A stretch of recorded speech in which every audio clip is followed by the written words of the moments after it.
여러분은 한눈에 반한다는 말을 어디까지 믿으시나요? 저는 솔직히 전혀 믿지 않았습니다. 어떻게 사람을 보고 한눈에 반할 수 있을까? 그 사람의 얼굴만 보고도 사랑이 샘솟는다는 게 말이 될까? 늘 그 생각을 하며 살았습니다. 그런데 요즘 이렇게 자주 제 인생을 돌아보니 세상에 말이 안 되는 건 없구나 하고 깨닫고 있습니다. 저는 제 남편을 보고 한눈에 반해 제가 좋다고 쫓아다녔었습니다. 안녕하십니까 라는 목소리에 먼저 반하고 그 낮은 중저음과 너무나 잘 어울리는 얼굴에 바로 반해버렸었죠. 남편은 제가 신입생 당시 대학원을 다니는 조교였고 그날따라 교수님이 늦으시는 바람에 남편이 교수님을 대신해 출석을 부르러 교실로 들어왔었습니다. 제 이름 이성자. 이 세 글자가 어쩜 그렇게 달콤하게 들렸던지 고등학교 3학년 내내 이 대학교에 들어오기 위해 그렇게 열심히 공부했는데 막상 입학하고 보니 이 대한민국에서 제일인 대학교에 들어온 이유는 오직 이 선배를 만나기 위함이구나. 그런 생각까지 들 정도였습니다. 저는 당시 남편, 그러니까 선배 조교를 만나기 위해 온갖 일들을 만들어 학과 사무실을 들락거렸습니다. 선배님, 저 과제가 조금 늦었는데 선배님이 교수님께 꼭 전해주시면 안 될까요? 네? 성자, 너 늦었니? 선배님, 제 이름 이제 아시네요? 여기 네 이름 적혀 있잖아. 선배님, 꼭 좀 부탁드립니다. 하루 늦었잖아요. 그러니까 교수님께 꼭 전해주세요. 네? 아이 녀석, 네가 과제가 늦은 걸 지금 누구한테 전해달라고 부탁하는 거냐? 교수님, 안녕하세요. 이름이 뭐라고? 이성자? 성자 지금 당장 따라와. 너 그럴 줄 알았다. 교수님, 한 번만 봐주세요. 네? 기말엔 절대 늦지 않을게요. 따라오라면 따라오라지. 왜 그렇게 말이 많아?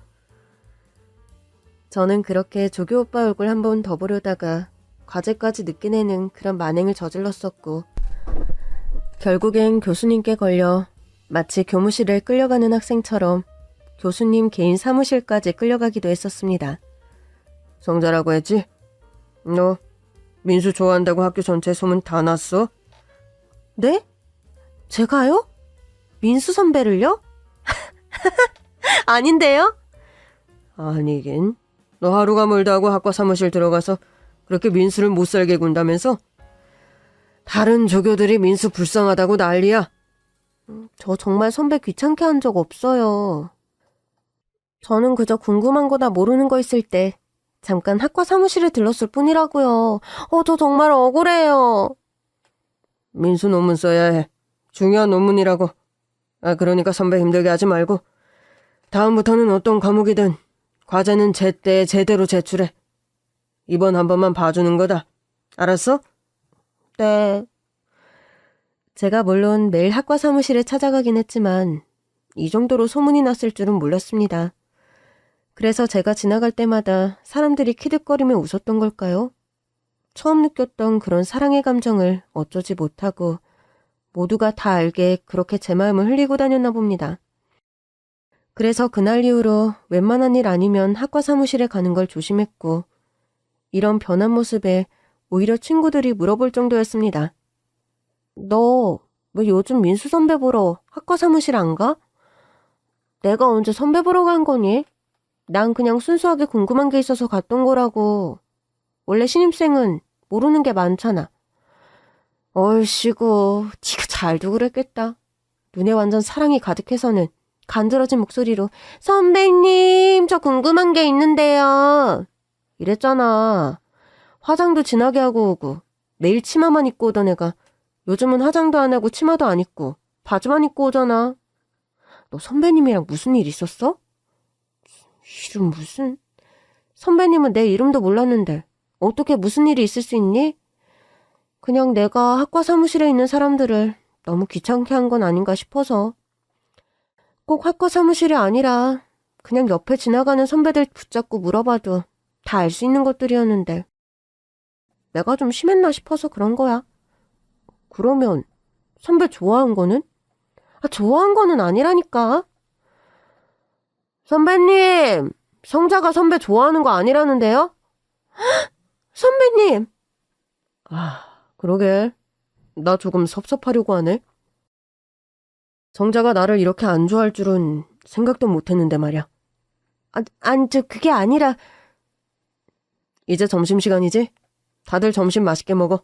네, 선배님도 점심 맛있게 드세요. 그렇게 제 얘기를 다 들어버린 선배는 그렇게 떠났고 저는 죄 없는 동기한테 짜증을 부렸습니다. 야, 너는 선배가 내 뒤에 왔으면 왔다고 말을 해야지. 왜 아무 말도 안 하고 가만히 있었어? 네가 계속 선배 좋아해서 그런 거 아니라고 말했잖아. 혹시라도 선배가 네 마음을 오해하고 있으면 어떡해? 그래서 내가 바로 잡아주려고 그랬지? 나 잘했지? 정말 도움이 안 되는 동기였습니다. 그날 이후 물론 자주 마주치지도 않았지만 저 혼자 선배와의 사이가 어색해진 것 같아서 피해 다니고 있었습니다. 성자야. 선배님, 안녕하세요. 밥 먹었니? 집에서 먹고 나왔어요. 선배님은요? 나도 먹었지. 그러셨구나. 성자야, 내가 왜 싫어? 네? 저 선배님 싫어한 적 없는데요? 진짜예요. 선배님처럼 얼굴도 잘생기고 공부도 잘하고 목소리도 좋은 남자가 또 어디 있다고요. 내가 얼굴도 잘생기고 목소리도 좋고 공부도 잘해? 고맙네. 아니지, 그게 아니라. 성자야, 너는 이제 1학년이고 나는 논문을 쓰고 곧 유학 갈 거야. 우리 몇 년 뒤에 다시 만나서도 이렇게 서로가 좋으면 그때 연애하자. 어때? 네, 뭐라고요? 그러면 오늘도 수업 열심히 들어라. 과제 제출하는 거 늦지 말고. 이제 와서 생각해보면 선배는 늘 저를 배려해줬습니다. 혹시라도 제가 미련하게 기다릴까봐 아니면 대답 없는 자신 때문에 상처받을까봐. 그렇게 선배는 논문 발표 후 유학을 떠났고 저는 선배 없는 학교에서 정말 열심히 공부했습니다. 장학금도 받았죠. 작은 회사에 취직해 일을 하고 있던 어느 날 퇴근길에 회사 앞에 어디서 많이 본 사람이 서 있는 게 아니겠어요? 선배? 성자, 오랜만이네? 선배! 성자 안 본 사이에 더 많이 예뻐졌네? 선배, 그런데 저 여기서 일하는 거 어떻게 알았어요? 내가 왜 모를 거라고 생각하지? 나는 성자에 대해서 모르는 게 없는데? 부끄럽게 그런 얘기 아무렇지 않게 하지 마세요. 선배, 한국 잠깐 들어온 거예요? 아니, 유학은 완전히 끝났고 이제 교수 임용 기다리고 있어. 한국 냄새 정말 그리웠는데 성자까지 보니까 정말 한국에 들어온 것 같네. 저녁 먹어야지. 같이 먹으러 가자. 그러고 보니까 우리 성자 학교 다닐 때 학식 한 번 못 사줬네. 먹고 싶은 거 있어? 저는 저에게만 오롯이 쏟아지는 선배의 애정에 정신을 차릴 수 없었습니다. 선배가 유학을 떠나기 전에 했던 그 약속이 유효한 건지 늘 궁금했거든요. 제가 정말 열심히 공부해서 졸업하고 선배가 유학을 마치고 돌아오면 우리 사이는 어떻게 되는 거냐고 늘 물어보고 싶었죠. 그런데 벌써 답을 들은 것 같은 느낌은 저만의 착각이었을까요? 아니었을까요? 이건 제 착각이 아니었습니다. 그렇게 저는 제 첫사랑과 결혼했습니다. 허니문 베이비로 아들도 낳았죠. 정말 온 세상이 아름답게 보였습니다. 교수가 된 남편과 옹알이를 하는 아들. 저는 남편의 권유로 일을 쉬면서 아이를 돌보는 데 집중하고 있었습니다. 정말 행복한 하루하루였습니다. 그날이 있기 전까진. 유난히도 가을비가 많이 내리는 날이었어요. 그날따라 남편이 일이 많다고 귀가가 늦어지고 있었고 아들 성훈이도 뭐가 불편한지 계속 칭얼거리고 있었어요. 성훈아, 우리 그러지 말고 아빠 마중 나갈까? 돌이 돌아오고 있는 아이를 업고 우산을 쓰고 남편 마중을 나갔죠. 그런데 저 멀리서 퍽 하는 소리가 들리는 겁니다. 요즘 친구들은 잘 모르는 퍽치기라고 사람을 가격한 뒤 지갑을 훔쳐 달아나는 걸 부르는 용어인데 제 남편이 그걸 당한 겁니다. 빗속에서 쓰러져 있는 사람이 남편이 아니길 바라면서 달려가니 남편이 쓰러져 있었습니다. 그리고 남편은 결국 눈을 뜨지 못했습니다. 과다출혈이었죠. 그리고 상처 부위가 너무 위험한 자리였다고 합니다. 재빨리 신고했지만 이미 늦은 후였습니다. 여보, 이렇게 가면 나는 어떻게 살라고? 나랑 성훈이랑 단둘이 대체 어떻게 살라고 이렇게 가는 거야? 여보, 눈 좀 떠봐, 응? 내가 더 잘할게. 내가 다시 일할 테니까 당신은 당분간 아무 걱정 없이 집에서 쉬어. 내가 그렇게 해줄게. 그러니까 눈 좀 떠봐. 성훈이 얼굴 좀 보라고, 여보. 장례 기간 내내 저는 정신을 차릴 수 없었습니다. 돌도 되지 않은 아들은 뭘 알겠습니까? 그저 친척들 품에 돌아가면서 안기면서 방긋방긋 웃고만 있었죠. 저만큼 큰 충격을 받으신 시부모님 역시 너무 힘들어하셨어요. 장례를 다 치르고 저를 부르신 시부모님께선 생각지도 못한 얘기를 꺼내셨습니다. 너 아직 한창 젊을 땐데 성훈이 우리한테 맡기고 혼자 편하게 살아라. 벌써부터 과부로 살 수는 없지 않니? 그래, 우리 눈치 보지 말고 편하게 살아. 그게 하늘에 있는 맨수도 바라는 걸 거야. 그러니까. 무슨 말씀하시는 거세요? 성훈이 제 아들이에요. 제가 키울 거예요. 그리고 왜 벌써 저를 보내려고 하세요? 무섭게 이런 말씀 왜 하시는 거세요? 네? 제가 마음에 안 드셨어요? 그래서 이 사람 하늘나라에 가자마자 이러시는 거세요? 제가 더 잘할게요. 이 사람 빈자리 느껴지지 않도록 제가 잘할게요. 그러니까 이런 무서운 말씀하지 마세요. 네? 저 버리지 마세요, 어머님. 저 어머님, 아버님까지 이러시면 정말 살 수가 없어요. 이거사, 30도 안 된 애가 평생 남편만 그리면서 살 거야? 저 그렇게 살 수 있어요. 그러니까 저 내치지 마세요. 네? 아이고, 성자야. 너 이렇게 착해서 어쩌려고 그러니? 응? 성자야. 그렇게 한참을 서로를 안고 울었습니다. 어떤 마음으로 그런 말씀을 하신 건지 당연히 충분히 이해하죠. 그래도 그땐 너무 무서웠어요. 세상에 정말 혼자 남겨질 것 같아서 두려웠습니다. 그렇게 시간은 흐르고 아들 성훈이는 남편을 쏙 빼닮은 얼굴로 자랐습니다. 서울대학교를 나온 저와 아빠의 똑똑한 유전자를 그대로 물려받은 아들 성훈이는 외국어 고등학교에 입학해 정말 열심히 공부했습니다. 아유, 기특한 우리 아들. 너무 무리하지 마. 쉬고 싶을 땐 푹 쉬어도 돼. 그래도 우리 아들 잘할 거니까. 엄마는 우리 아들 믿어? 아니에요, 엄마. 저 더 열심히 할 거예요. 그래서 아빠처럼 멋진 교수님이 될 거예요. 우리 아들 정말 멋지네. 그래, 엄마도 우리 성훈이가 아빠처럼 멋진 교수님이 될 수 있도록 물심양면으로 도와줄게. 그러니까 아무 걱정도 하지 말고 공부 열심히 해. 나머지는 엄마가 다 알아서 할게. 성훈이는 중학생이 됐을 때 처음으로 아빠에 대해 물어봤었어요.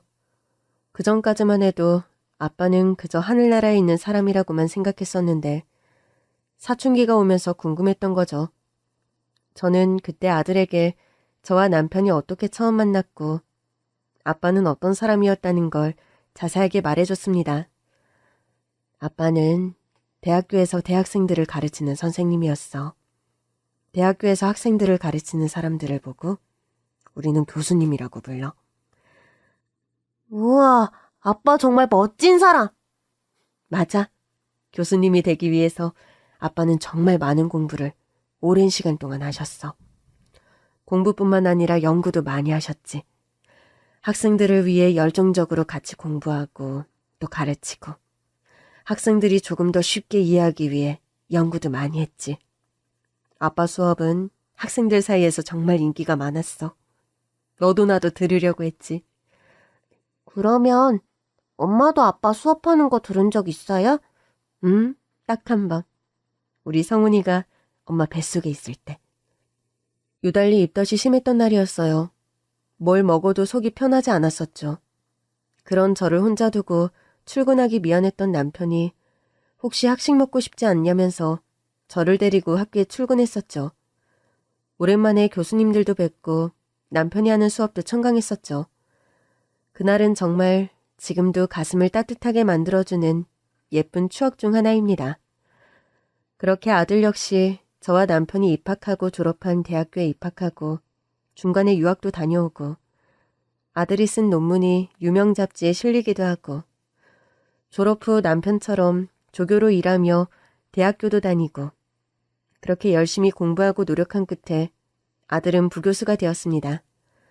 학생들 앞에서 당당하게 수업을 할 수 있게 된 거죠. 정말 남편이 걸었던 그 길을 그대로 걸었습니다. 그리고 그날이 왔습니다. 어머니, 안녕하세요. 처음 뵙겠습니다.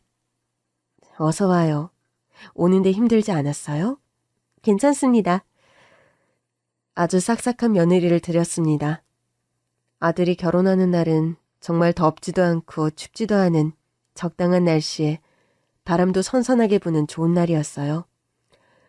야외 결혼식을 올린 아들과 며느리에겐 아주 축복 같은 날씨였죠. 어머니! 아유, 뛰어오지 마. 그러다 넘어질라. 어머니, 너무 보고 싶었어요. 빨리 찾아오지 못해서 죄송해요. 뭐가 죄송하니? 너도 일하느라 바쁘고 성훈이는 애들 시험 기간이라 더 바쁠 텐데. 무소식이 이소식이라잖니. 그러니까 내 걱정은 하지 마. 아들 하나만 키웠던 저에게 며느리는 정말 신세계였습니다. 원체 사랑만 받으며 자랐는지 아이가 구김살이 하나도 없었습니다. 아들 성훈이도 그렇게 무뚝뚝한 편은 아니었는데 며느리를 보니 이게 딸 키우는 맛인가 그런 생각까지 들었습니다. 어머니, 저 이거 어머님 드리려고 왔어요. 이게 뭐니? 요즘 강남에 있는 백화점에서 없어서 못 사는 과자예요. 저도 줄 서서 어머님 드리려고 사왔어요. 아유, 뭐하러 그랬어? 어머님도 이런 거 드셔보셔야죠. 그래야 친구분들 만나시면 자랑도 하고 그러시죠. 꼭 말씀하셔야 해요. 우리 며느리가 이런 것도 사줬어? 하고 꼭 자랑하셔야 해요. 그래, 알았어. 내가 커피 타올 테니까 같이 먹자. 커피도 제가 탈게요, 어머님. 어머님 힘드신데 편히 계세요. 이러려고 며느리가 있는 건데요. 사랑을 많이 받고 자란 만큼 그 사랑을 나눠줄 줄 아는 그런 며느리였어요. 보고 있으면 별다른 걸 하지 않아도 기분이 좋아지는 그런 아이였습니다. 이 구김살 없는 며느리와 아들이 오래오래 행복하게 살길 바랐어요. 제가 경험했던 그런 슬픔은 알지 못하길 바랐습니다. 그런데 이런 제 바람이 너무 컸던 걸까요? 어머니, 이 사람이 무슨 일이니? 지금 어디야? 저 지금 병원이에요, 어머니. 이 사람이 위독해요. 빨리 와주세요, 어머니. 새벽 1시, 울면서 전화한 며느리, 그리고 그런 며느리가 전한 충격적인 소식. 저는 대체 무슨 정신으로 운전해서 아들이 있다는 병원까지 갔는지 모르겠습니다. 수술실 앞에서 하염없이 울고 있는 며느리를 보자마자 저 역시 주체할 수 없는 눈물이 흐르기 시작했습니다. 어머님, 대체 이게 어떻게 된 거니? 응? 왜 우리 성훈이가 지금 수술을 하고 있는 거야? 그냥 아픈 거지? 그런 거지? 차 사고가 났어요. 음주운전자가 성훈 씨 차를 치고 갔는데 차가 뒤집혀서 구급대원들이 성훈 씨를 꺼내는데 너무 오랜 시간이 걸렸어요. 그동안 출혈이 너무 심했고 지금 머리 크게 다쳐서 수술 중인데 저 너무 무서워요, 어머니. 무서운 건 저도 마찬가지였습니다. 수십 년 전 남편이 당했던 사고도 생각나면서 혹시나 우리 아들한테도 같은 일이 벌어지면 어쩌나 하는 걱정에 손이 너무 떨렸습니다. 제발 우리 아들을 지켜달라고 빌었습니다.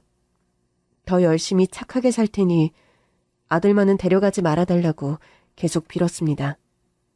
수술은 끝났지만 아들의 예우는 좋지 못했습니다. 중환자실로 옮겨진 아들은 정신을 차리지 못했습니다.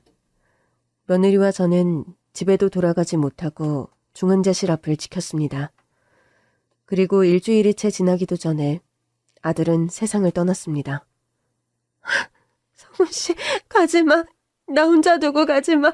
내가 더 잘할게. 이제 짜증 부리지 않을게. 나 당신 없이 대체 어떻게 살라는 거야? 눈 좀 떠서 나 좀 봐봐. 나 아직 당신한테 할 말 많이 남았어. 사랑한다는 말도 아직 충분히 하지 못했단 말이야. 내 말 듣고 있지? 여보, 사랑해. 정말 많이 사랑해. 사랑해. 가지마. 나 혼자 두고 가지마. 당신 미워. 가지 말라고, 여보. 그렇게 저희는 아들을 잃고 남편을 잃었습니다. 저처럼 아이가 있는 것도 아닌 며느리는 정말 세상에 혼자 남겨졌습니다. 아들의 장례 마지막 날 비가 정말 많이 왔습니다. 저와 며느리는 우산도 쓰지 않은 채 아들을 보냈습니다. 이게 빗물인지 눈물인지 뭔지도 모르게 비가 많이 왔어요. 하늘도 원통해서 이렇게 우는 거라고 생각했습니다. 어머님! 화장터에서 저는 제정신에 있을 수가 없었습니다. 모두 제 잘못 같았어요. 내가 박복해서 이렇게 남편도 아들도 사고로 잃은 걸까요? 그럴 거면 차라리 저를 데리고 가시지. 하늘이 너무 원망스러웠어요. 이렇게 남겨진 가족들의 슬픔은 아무것도 아닌 걸까요? 이렇게 슬퍼만 해야 하는 운명일까요? 이 모든 현실을 믿을 수가 없었습니다. 믿고 싶지도 않았어요. 그리고 세상 모든 것들이 원망스러웠습니다. 차라리 저를 데리고 가세요. 이 젊은 애가 대체 무슨 그렇게 큰 죄를 지어서 벌써 데려가십니까? 할 일이 얼마나 많은지 잘 아시잖아요. 아이도 낳지 못했는데 아이를 낳은 기쁨조차 누릴 수 없었던 이유가 뭡니까? 대체 저에게 왜 이러시는 거예요? 대체 왜? 남편과 아들을 먼저 보냈다는 죄책감 때문에 아무것도 할 수도 먹을 수도 없었습니다. 그렇게 몇 개월을 폐인처럼 살았어요. 그리고 또 일이 생겼습니다. 이 며느리가 본색을 드러내더군요. 이제 이 사람도 없는데 저랑 어머니랑 아무 관계도 아니잖아요. 이 집에서 나가주세요. 뭐라고? 너 말 다 했니? 그리고 내가 이 집에서 왜 나가? 이 집은 엄연히 우리 아들 성훈이가 나한테 선물해준 집이야. 그거야 성훈 씨가 살아있었을 때나 그렇죠. 제가 상속자인데 상속자가 집을 팔든 세를 주든 그건 제 마음대로 할 수 있는 거잖아요. 당장 이번 주 주말까지 방 빼세요. 아시겠어요? 네가 어떻게 나한테 이럴 수 있어? 네가 그러고도 사람이니? 네, 저 너무 멀쩡한 사람 맞고요. 성우 씨 재산 이제 전부 제 것인데 제가 마음대로 하는데 어머님이 뭐라고 저한테 이래라 저래라 하시는 거세요? 짐 쌀 준비나 하세요. 저는 그렇게 땡전 한 푼도 없이 집에서 쫓겨났습니다. 여기저기 물어보고 제발 이 일을 해결해달라고 했지만 돌아오는 말은 어쩔 수 없다였습니다. 수중에 가진 게 없으니 대체 앞으로 어떻게 지내야 할지 너무 막막했습니다. 아들이 제 앞으로 만들어준 생활비 통장도 전부 며느리 명의로 바뀌어 있었습니다. 며느리한테도 몇 번 찾아가 봤지만 문전박대만 당하고 쫓겨나기 일쑤였어요.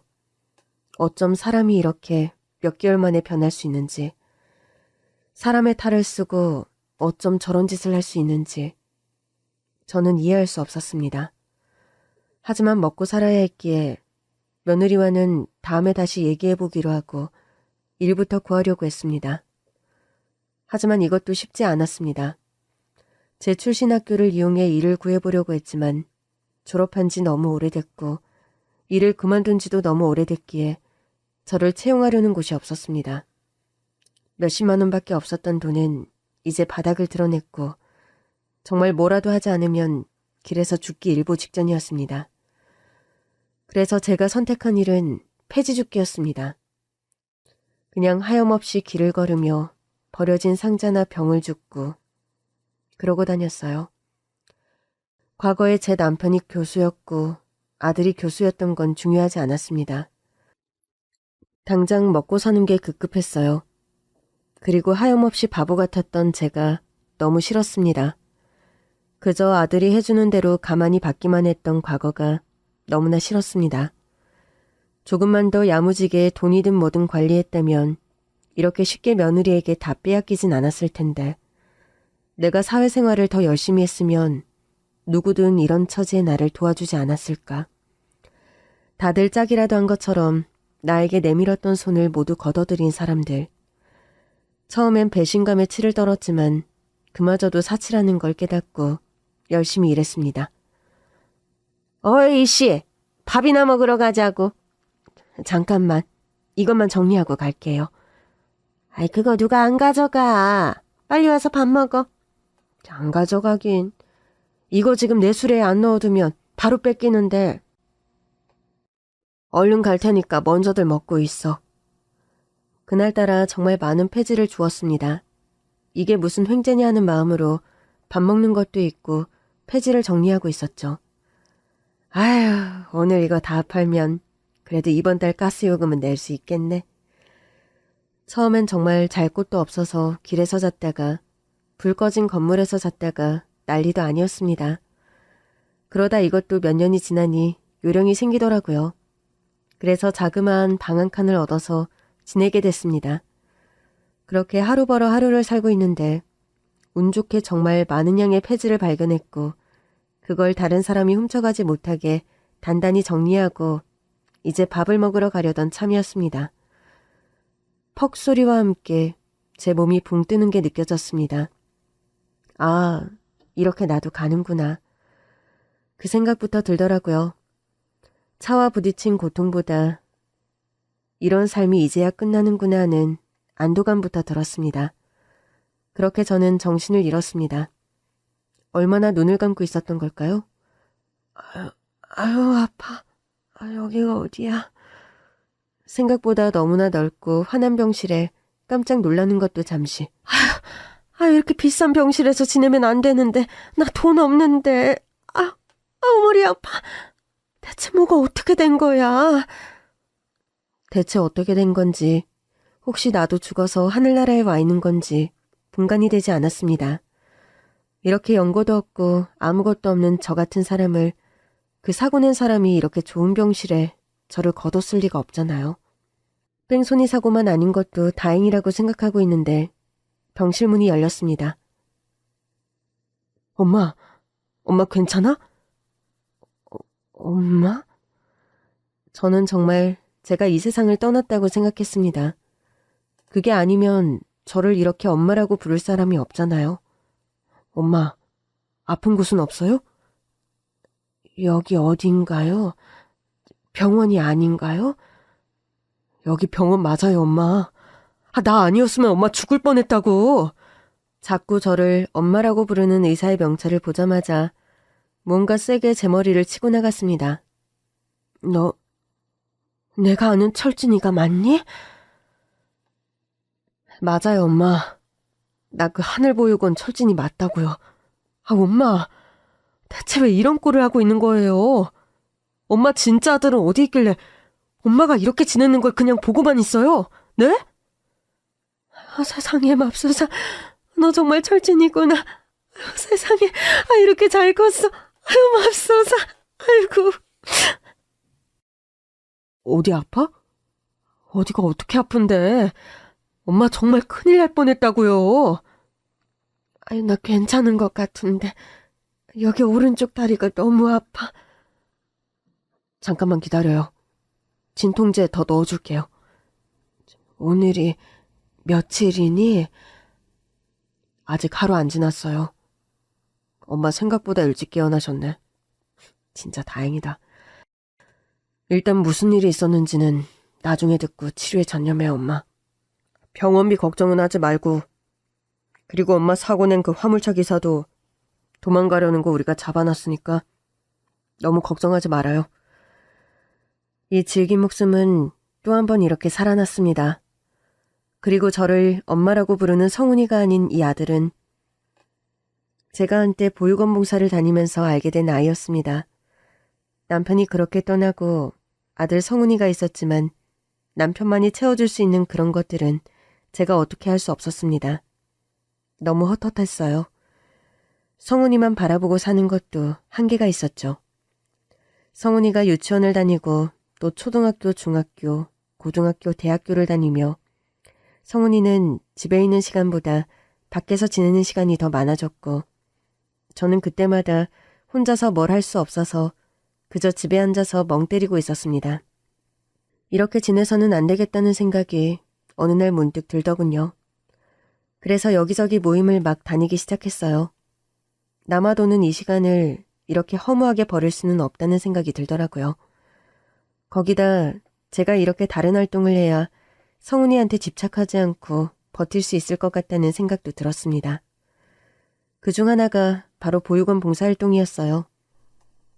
많은 아이의 초롱초롱한 눈들을 보니 힐링이 되더군요. 작은 도움이지만 이 아이들의 성장에 보탬이 될 수 있다는 뿌듯함에 매주 일요일, 어떤 날엔 평일에도 보육원을 찾아 아이들과 놀았습니다. 그때 만났던 아이 중 한 명이 바로 철진이에요. 철진이는 그때도 참 아이가 똘망똘망하고 똑똑했습니다. 특히 수학을 잘했는데 이 실력을 살려 꼭 훌륭한 사람이 되라고 말해줬었습니다. 유난히 저를 잘 따랐던 철진이는 꽤 큰 나이에 외국으로 입양을 갔어요. 엄마, 저 잊으면 안 돼요. 저 꼭 훌륭한 사람 돼서 엄마 찾아올 거예요. 알겠어. 엄마 기다리고 있을게. 새로 만나게 될 엄마 아빠한테도 잘해야 한다. 그래야 예쁨 받는 아들이 되지. 알았지? 네. 저 영어 공부도 열심히 하고 있어요. 잘했어. 철진이는 똑똑하고 공부도 잘하니까 분명히 새로 만나게 될 부모님도 철진이 엄청나게 사랑해 주실 거야. 그건 걱정 안 해도 돼. 엄마가 보장할 수 있어. 알았지? 잘 지내야 해. 알았어요, 엄마. 울지 말고 우리 영원히 헤어지는 거 아니야. 그러니까 울지 말고 웃으며 헤어지자, 우리. 응? 엄마가 우리 철진이랑 헤어져도 절대 철진이 잊지 않을게. 진짜야. 그러니까 씩씩하게 미국으로 가는 거야. 응? 거기 가면 여기보다 훨씬 좋은 집에서 지낼 수 있어. 철진이 방도 생기고 철진이만 사용할 수 있는 침대랑 책상도 생겨. 얼마나 좋아? 그렇지? 그러니까 울지 마. 이건 좋은 일이야. 의사 돼서 꼭 엄마 만나러 올게요. 제가 의사가 되면 엄마 아픈 곳 다 고쳐줄게요. 알았어. 엄마 여기 한국에서 어디 가지 않고 기다리고 있을게. 이렇게 약속하고 헤어진 게 20년이 넘은 것 같은데 철진이는 저랑 했던 약속을 지켜 정말 의사가 됐고 저를 살려줬습니다. 엄마, 대체 어떻게 된 거예요? 얘기 들어보니까 엄마 폐지 줍는 일을 하고 있다면서요? 엄마 진짜 아들은 어디 가고 이렇게 지내고 있어요, 네? 진짜 아들한테 빨리 전화해요. 내가 가만두지 않을 거니까. 그럴 필요 없어. 엄마 진짜 아들도 이 세상에 없단다. 맙소사. 아니 그런데 아들 없다고 이렇게 지내요? 사실은 무슨 일이 있는 거죠? 빨리 말해요. 나 정말 엄마 이렇게 만든 사람들 가만두지 않을 테니까. 처음엔 철진이가 화를 냈을 때 애한테 이런 얘기해서 뭐하나 싶은 생각이 먼저 들었어요. 그런데 생각해보니 이제야 완전히 제 편을 만났는데 지금까지 당했던 그 수모를 갚을 수 있지 않을까라는 생각이 들었습니다. 그래서 철진이에게 지금까지 있었던 모든 일을 다 말했습니다. 그 며느리 진짜 제정신이에요? 감히 시어머니를 이런 식으로 내쫓아요?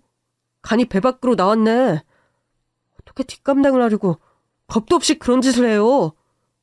지금 뭐하고 사는지 알아요? 아니, 그때 이후로 연락도 안 하고 살아서 뭐하고 사는지, 어디에 사는지 전혀 알 수가 없어. 나 염치 없는 거 아는데 나 좀 도와줄 수 있겠니? 나야말로 죽을 뻔한 목숨 이렇게 네 덕분에 다시 살았는데 다시 그렇게 허무하게 하루하루를 보내고 싶지가 않다. 다시 내 것을 되찾아오고 싶어. 제가 다 해드릴게요. 제 아내가 변호사거든요. 아무 걱정도 하지 마세요. 저는 퇴원 후 철진이의 집에서 지내며 몸조리를 했습니다. 이렇게 깨끗한 곳에서 따뜻한 물로 씻어본 게 언제가 마지막인지도 모를 정도로 열악한 환경에서 지냈는데 마음이 편해지니 아팠던 몸도 금방 나았습니다. 그리고 결전의 날이 왔습니다. 오랜만이구나. 네가 어쩐 일로 나에게 연락을 다 했니? 이게 뭐예요? 감히 나를 고소해요? 뭘로 고소해요? 무슨 근거로? 일단 너는 명분 없이 나를 내쫓았고 내 아들의 명성을 더럽혔다. 그리고 너 동네 고양이들 죽이고 다닌다며? 그게 무슨 소리예요? 내가 무슨 명분이 없어요. 말 같지도 않은 소리 할 거면 저 그냥 가요. 가든지 말든지 마음대로 하렴. 나는 법대로 진행할 거고 너도 법정에 나와서 잘못한 거 없다고 한번 말해보렴. 잘 가라. 진짜 이런 식으로 하실 거예요? 그래. 내가 그럼 평생 이렇게 당하고만 있을 줄 알았니? 내가 바보야? 저는 법대로 했을 뿐이에요. 그 집은 성훈 씨 거였고 성훈 씨 그렇게 되고 나서 저는 법대로 상속을 받았을 뿐이에요. 그리고 제 집에서 그냥 나가라고 했을 뿐인데 그게 뭐가 잘못된 거예요? 그 집은 네가 상속받을 집이 아니었어. 엄연히 내 집이었다고. 감히 우리 아들이 나에게 남겨준 걸 네 마음대로 뺏어가? 거기다 넌 부양 의무도 져버렸지. 그리고 이미 이 세상 사람이 아닌 내 아들 이름을 팔아서 엄한 남자를 데려다가 불법 과외까지 했어. 감히 명의 도용까지 해? 교수였던 내 아들의 명예가 너의 그런 미친 짓 때문에 완전히 무너졌다고. 그건 그렇게 성훈이가 남겨둔 재산 주식에 불법 도박으로 다 날리고 기껏 생각해낸 게 명의 팔아서 불법 과외한 거니? 그것도 모자라서 요즘 네 동네에 다니는 고양이들 이상한 간식 먹게 해서 죽게 만들고 있다며? 그거 CCTV에 다 찍혔어. 아니야. 감히 당신이 나한테 이래? 화가 난 저는 며느리에게 물컵에 있는 물을 뿌렸습니다. 당신, 지금 이게 뭐 하는 짓이야? 이 옷이 얼마짜리인 줄 알아? 못할 건 또 뭐니? 난 그저 너에게 받은 만큼 돌려주려는 거다. 죗값을 치러. 만약 네가 잘못한 게 없다면 그건 판사님께서 판단해 주시겠지. 그리고 호박에 줄 긋는다고 수박된다니?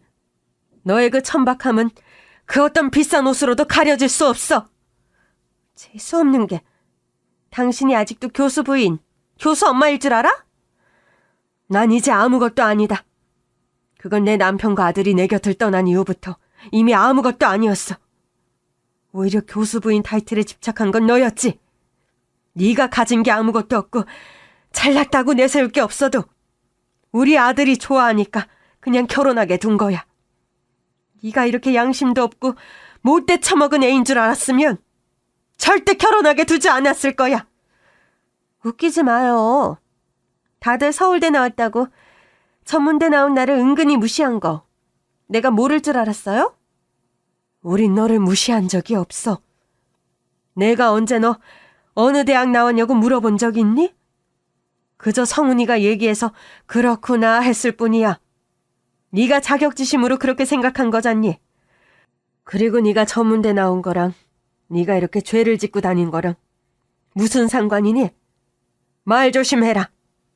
전문대학교 다니는 사람들 전부 욕먹게 하지 말고 재판에 제대로 출석하고. 너도 변호사 선임할 수 있는 거 알고 있지? 너 절대 내가 가만두지 않을 거야. 감히 내 아들을 모욕해? 어디 그때도 이렇게 당당할 수 있는지 어디 두고 보자. 철진이의 아내와 동료들이 알아온 내용에 저는 기함했습니다. 주식과 불법 도박으로 돈을 날리고 수중에 돈이 없게 되자 마치 이 세상 사람이 아닌 성훈이가 살아있는 것처럼 순진한 사람들을 꼬셔 성훈이가 1:1 과외를 해주겠다고 사기를 치고 다녔습니다.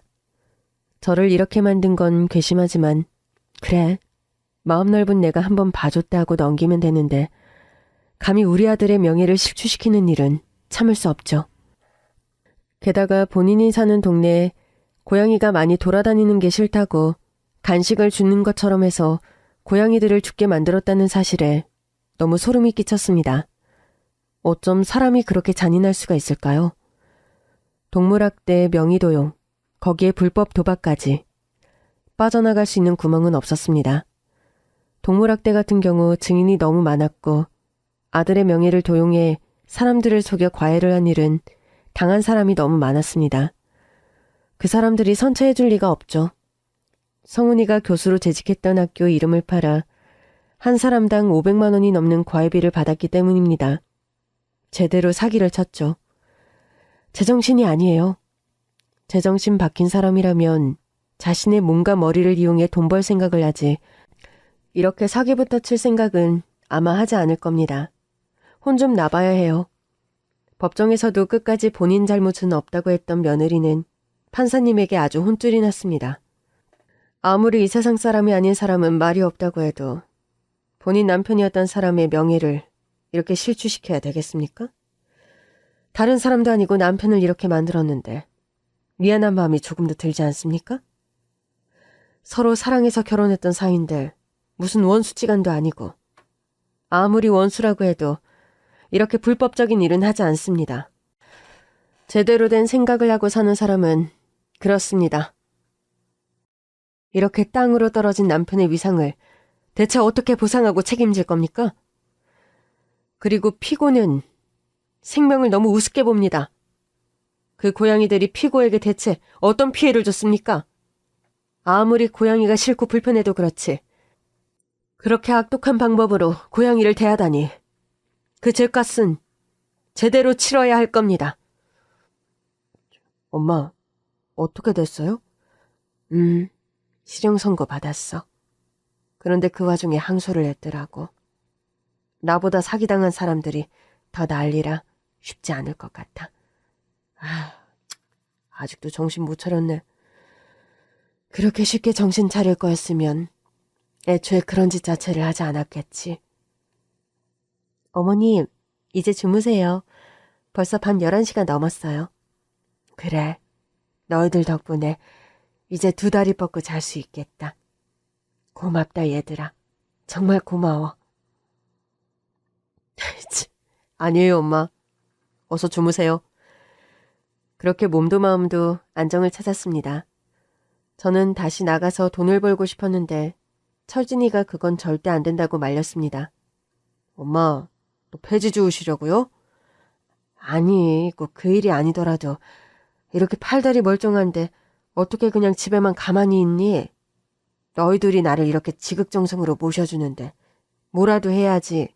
아이 참 어머님, 그냥 계셔주시는 것만으로도 저희는 행복해요. 이 사람이 어머님 얘기 얼마나 많이 했는데요. 자기는 꼭 의사 돼서 성공해야 한다고.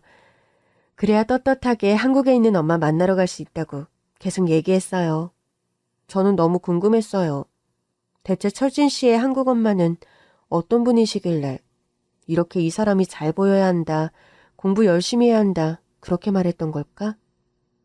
저도 너무 만나 뵙고 싶었어요, 어머님. 철진이와 아내는 미국 대학교에서 캠퍼스 커플로 만났다고 들었습니다. 아내는 계속 미국에서 살고 싶어 했는데 철진이가 저를 꼭 만나야 한다고 다시 미국으로 들어가는 일이 있더라도 한국에 와서 저를 만날 때까지 의사일을 할 거라고 했다고 합니다. 정말 기특하죠? 당시 어렸던 저에게 엄마는 정말 빛과 소금 같은 존재였어요. 매주 오던 엄마가 어느 날부터 이틀에 한 번, 3일에 한 번꼴로 오니까 저를 칭찬해주고 예뻐해주는 사람이 자주 와서 나는 더 신났고 그래서 더 열심히 책 읽고 공부했죠. 그때 미국으로 입양이 결정됐을 때 어떤 어른들은 제가 분명 적응하지 못하고 사고나 치고 다닐 거라고 했는데 엄마만 나를 믿어줬어요. 분명 훌륭한 사람이 될 거라고. 너는 그곳에서 영어도 잘하고 잘 지낼 거라고 했었죠. 엄마는 모르겠지만 저에겐 그 말이 너무 큰 힘이 됐어요. 나에게도 이렇게 나를 믿어주고 용기를 주는 좋은 사람이 있구나. 이 사람을 실망시키지 않으려면 어떻게 해야 할까? 공부를 열심히 하는 건 당연한 일이고 또 뭐가 있을까? 생각한 끝에 저와 아내는 한국행을 결심했죠. 무슨 수를 써서라도 엄마를 꼭 만나야 했어요. 그런데 그렇게 많이 다친 엄마를 보자마자 나는 정말 하늘이 무너지는 줄 알았어요. 그렇게 시간이 많이 지났는데 나인 줄 어떻게 알았어? 내 이름도 몰랐잖아. 엄마 얼굴을 어떻게 잊어요? 나 정말 평생 엄마 얼굴 잊지 않기 위해서 얼마나 노력했는데요. 정말 가슴이 철렁였고 바로 엄마 수술 들어갔어요. 무슨 일이 있어도 엄마는 꼭 살려낸다. 그래서 눈뜬 엄마가 내 얼굴을 보고 행복해했으면 좋겠다고 생각했어요. 내가 이렇게 성공한 모습 보면 엄마가 얼마나 즐거워하실까? 그러려면 내가 수술을 잘해서 엄마가 금방 깨어날 수 있게 해야지. 정말 온갖 신에게 기도하면서 수술했다고요. 그런데 엄마, 어떻게 또 나가서 힘들게 일하겠다는 말을 하실 수 있어요? 아니지, 나는 언제까지 너희들에게 이렇게 신세지면서 살 수는 없잖니. 너희 다시 미국으로 돌아갈 수도 있는데. 어머니, 얘기 들어보니까 대학생 때 국문학 전공을 하셨다면서요? 그렇지. 그러면 평생교육 자격증 취득하셔서 어르신들 가르쳐 보시는 건 어떠세요? 평생교육 자격증? 네. 저는 그때부터 그 옛날 수험생으로 돌아가 다시 열심히 공부하기 시작했습니다. 이게 나이 제한이 없더라고요. 아직 인터넷으로 강의 듣고 시험도 인터넷으로 치고 하는 게 어색하긴 한데 다시 무언가를 할 수 있다는 희망이 생기면서 정말 재밌게 수업을 들었습니다. 시험을 봐야 하고 실습을 나가야 하는 일도 있지만 다시 공부를 하니 이렇게 흥미로울 수가 없더군요. 매일 일정한 시간에 수업을 듣고 과제를 해서 제출하고 과제를 하다 보니 그 옛날 남편 꼬시겠다고 시도 때도 없이 학과 사무실을 들락거렸던 저의 귀여웠던 과거도 생각나고 과제를 하루 늦게 제출해 교수님께 혼났던 일들도 생각이 났습니다. 늦은 나이에 시작한 공부라 조금 힘에 부치는 일들도 있었지만 정말 열심히 노력했어요. 아이들에게 더 이상 짐이 되지 않고 자립하기 위해 정말 있는 힘을 다해 공부했습니다. 그리고 당당하게 자격증을 취득했죠. 우와, 우리 엄마 학생 때 정말 공부 잘했다고 했는데 그거 거짓말 아니었네. 당연하지. 엄마가 괜히 S대학교 출신이겠니? 이게 다 엄마가 머리가 좋기 때문이지. 어머니, 정말 멋지고 대단하세요. 우리 오늘 외식하자. 엄마 자격증 취득한 기념으로.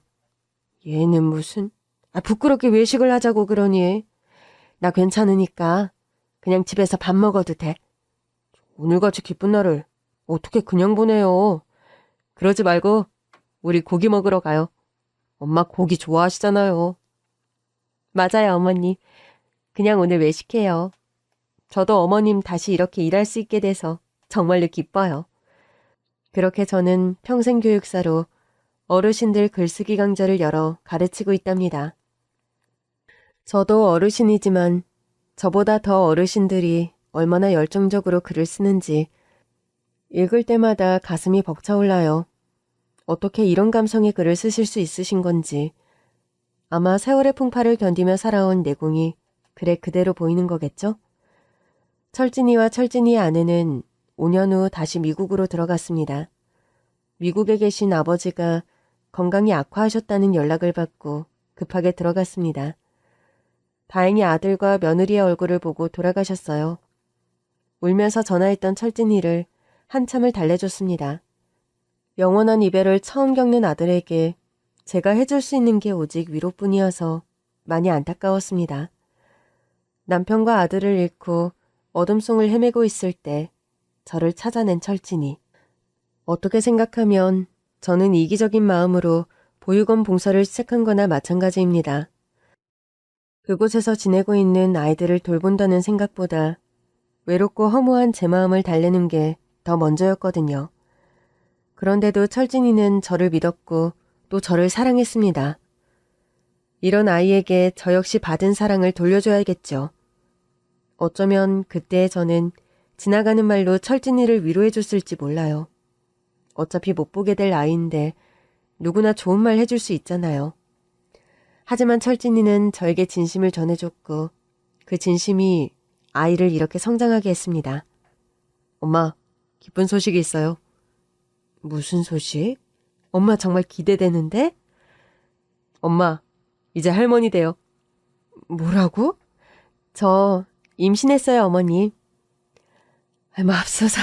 아유, 잘했다, 잘했어. 대견하다. 힘들진 않고? 입덧은? 아직 다 괜찮아요. 예정일은 내년 3월이래요. 정말 잘됐다, 잘됐어. 아유, 내가 할머니가 된다니.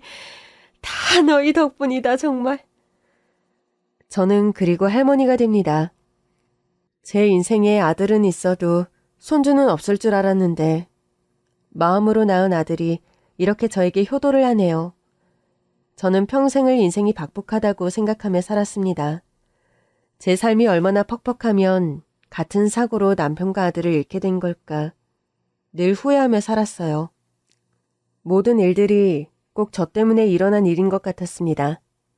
그런데 이런 제 삶에도 이렇게 기쁨이 찾아왔습니다. 결국엔 저에게도 작은 행복이 찾아왔어요. 그러니까 여러분들도 포기하지 마세요. 인내하다 보면 이렇게 좋은 일이 올 거라고 저는 확신합니다. 제 이야기는 여기까지입니다. 들어주셔서 감사해요. 또 좋은 소식이 있으면 찾아올게요. 그럼 안녕히 계세요.